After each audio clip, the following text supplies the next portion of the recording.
গার্ডিয়ানরা বলতেছে যে এটা আমাদের আমি আমার ছেলেকে আনলে ভালো হইতো, কেউ বলতেছে আমার মেয়েকে আনলে ভালো হতো। আমাদের সাংবাদিক ভাইদের কোশ্চেন দেখে বুঝছিলাম যে এটা সম্ভবত মন্দিরা চক্রবর্তী আর আরিফিন শুভর কেমিস্ট্রির গল্প। আমাকে আপনারা রেকগনাইজ করতে পারেন, এটা আমার ব্যর্থতা।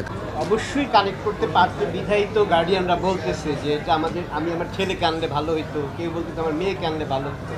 এই ভালো লাগার জায়গা থেকে ওরা তার ফ্যামিলিকে দেখাইতে চাচ্ছে। এটা সমসাময়িক সব সময়ের গল্প, এটা বর্তমানে আগামী অনেক বছর এটা রান করবে এই গল্প আমার বিশ্বাস। কারণ আপনি এত দ্রুত টেকনোলজিকে হাতছাড়া করতে পারবেন না। এর সাথে আপনার সন্তান খেলবে, আপনি খেলবেন, এই খেলে দিলেই যে ইউজ আর মিস ইউজ এর মধ্য দিয়ে আপনার বেড়ে ওঠা হবে। সো এটা চলবে।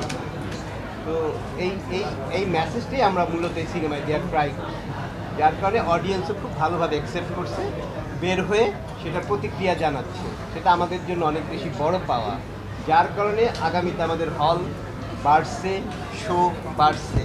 জাস্ট এই কারণে এটা আপনার একটা পিরিয়ডিক্যাল যে 25 বছর আগে আর 25 বছর পরে। তো 25 বছর আগের ওই ল্যাপটপে সাইবারে আপনি যান নাই, সাইবারে আমি ছিলাম। তো সাইবারে আমরা তখন এইটা এই সাইবারের এই বিষয়টা এটা আমার লাইফ থেকে নিয়ে একদম আমার লাইফ থেকে এই জিনিসটা নিয়ে। আমাদের সাংবাদিক ভাইদের কোশ্চেন দেখে বুঝছিলাম যে এটা সম্ভবত মন্দিরা চক্রবর্তী আর আরিফিন শুভর কেমিস্ট্রির গল্প। না, এটা মনির আহমেদ শাকিলের ফিজিক্সের গল্প, ফজলুর রহমান বাবুর হিস্ট্রির গল্প, টাইগার রবির স্ট্যাটিস্টিক্সের গল্প, তারপরে মাসুম রেজওয়ানের যদি বলেন জিওগ্রাফির গল্প, প্রিয়ন তুর্বির ইংলিশ লিটারেচারের গল্প, বিভিন্ন কিছুর গল্প কিন্তু এখানে ডিরেক্টর বলতে চেয়েছে। এবং তার বলার জন্য আমরা বিভিন্ন জন নিয়ামক ছিলাম এবং এই অংশগুলো আসলে প্রত্যেকে হওয়ার চেষ্টা করেছি। আমরা কতটুকু কি পেরেছি এখানে সাংবাদিক ভাইরা, আমি জানি না কয়জন আমাদের সিনেমাটা দেখেছেন, দেখলে হয়তো বা বুঝতে পারবেন। আশা করি দর্শকরা বুঝতে পারবে। আচ্ছা, প্রথমে আমি একটু পরিচিত হতে চাই। আমার নাম মনির আহমেদ শাকিল।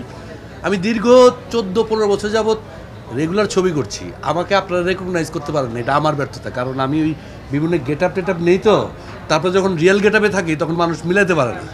তো আমি রেগুলারই সিনেমা করি, সিনেমাতে মোটামুটি চরিত্র রূপদান করার চেষ্টা করি, চরিত্রহীন মনে করে। এনিওয়ে, এটাতে আমি জ্যাক করেছি। এখানে সমাজে এই জ্যাক চরিত্রের মতো অনেক লোক আছে, অনেক। এদের থেকে আমাদের ইয়াং জেনারেশনের মানে এই সিনেমাটার থেকে যেটা লেসন, যে জ্যাকদের থেকে সাবধান থাকতে হবে।